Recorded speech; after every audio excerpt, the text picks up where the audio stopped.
কাজ আছে, মোবাইলে বসে বসে কি যে কাজ করে। আমি পড়াচ্ছি তোমাকে। আমার কিন্তু ডাউট লাগছে, তুমি পারবা তো? তোমার এত পাকনা কথা বলতে হইব না, পড়ো।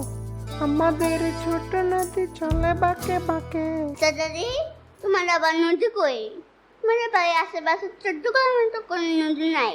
আমাদের নদীর কথা কই নেই, রবীন্দ্রনাথ ঠাকুর এই কবিতাটা লিখেছেন। কি বললা? ঠাকুর আবার কবিতা লেখে? তুমি না বলছো ঠাকুর মাটি তুলি, কথা বলতে পারে না। আমি এই জন্য আগেই বলেছিলাম তুমি আমাদের পড়া বুঝবে না। পাগলের মতো কি উল্টে পাল্টা বলছো? পড়ো।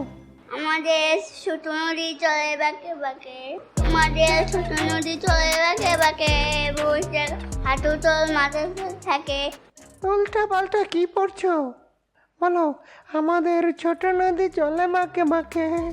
আমাদের ছোট নদী চলে বাঁকে বাঁকে, আহা, আমার কারেন্টটা চলে গেল।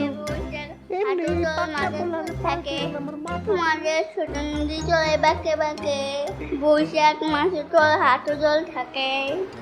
দাদি, আবার কি হলো? দেখো তো আমার কি হলো, খাই চুল খায়।